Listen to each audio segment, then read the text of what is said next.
The chair recognizes the gentleman from California for 5 minutes. Mr. Thank you, Madam Speaker. On President Biden's first day in office, he canceled the permit for the Keystone XL pipeline, a campaign promise. This would have brought in 700,000 barrels of oil per day into the United States. Instead, this move has cost thousands of Americans their jobs as well as much of their income.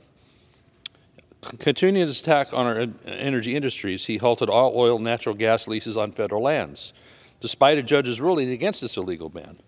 His administration has also shut down the congressionally authorized oil and gas program in the 1002 area of the Arctic National Wildlife Refuge in Alaska, and has threatened industry with regulation and increased royalties, which will significantly impact investment in new energy production. Indeed, the large financiers are already backing away due to their ESG idealism and the intimidation by the government to do so.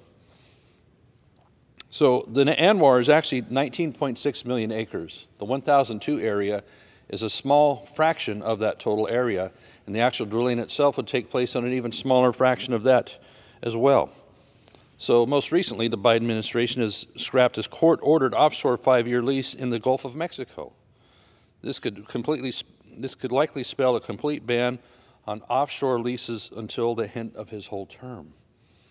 What does he expect is going to happen?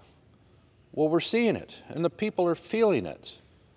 $5 gas nationally, $6, $6.50 in California, where everything's more expensive, $7 for diesel. How do they expect that trucks are going to deliver items to the store, or bring trucks are going to bring things from manufacturing facilities to distribution centers, or from the field to the dryer, to the mill, the fertilizer brought to the field, the seed brought to the field, all these things, how do they expect them are going to happen with $7 fuel and higher? The expectations are it's not going to get better anytime soon. So we've seen proposals by the Biden administration to relieve the gas tax and diesel tax, which is about 18.4 cents per gallon on gas and 24.4 on diesel.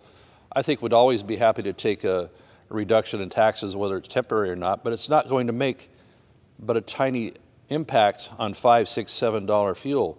What we need is production. Production will alter the market.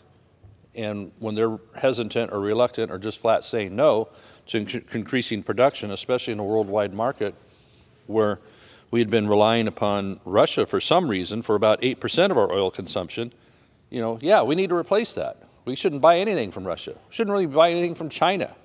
Why do we want to be dependent on them for anything? Solar panels.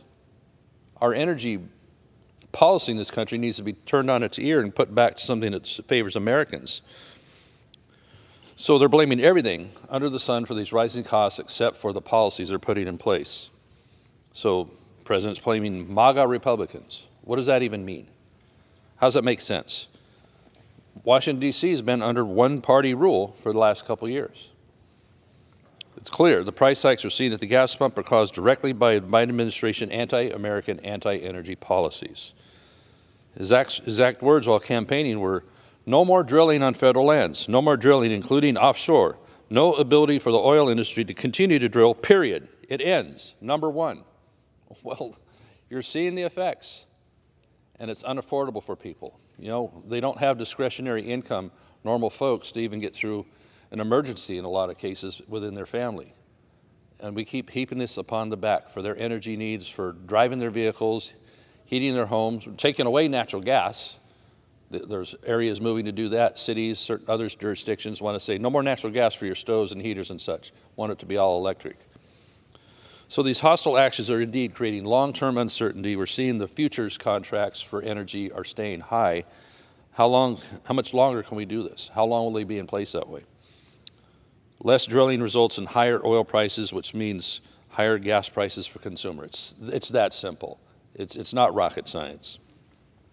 But instead, the president is traveling to Saudi Arabia to beg for them to send more of their oil to us. Well, we have the reserves in many states in our own country that we can be tapping into and doing it more ecologically soundly and certainly more economically soundly. He'd rather, I guess, line the pockets of OPEC oligarchs than create the high-paying jobs we have right here and do it well. We know that American energy is the cleanest and safest in the world. It's much cleaner than natural gas that Russia was sending to Western Europe and now is cutting off from them. Well, that's a surprise, isn't it? Germany gets rid of their nuclear power plants and cuts back on other forms of energy. And now, instead, because they cannot rely on Russian gas coming in through the big pipe, then they're having to restoke their coal-fired plants. Isn't that amazing? You actually go backwards on environmental issues when you don't plan, when you can't foresee what might happen with what Russia would do. Gentleman's time has expired. We could be a major exporter, and we should be a major exporter, helping our European allies and helping Americans to have jobs and decently priced energy that comes from our own country. I yield back. The chair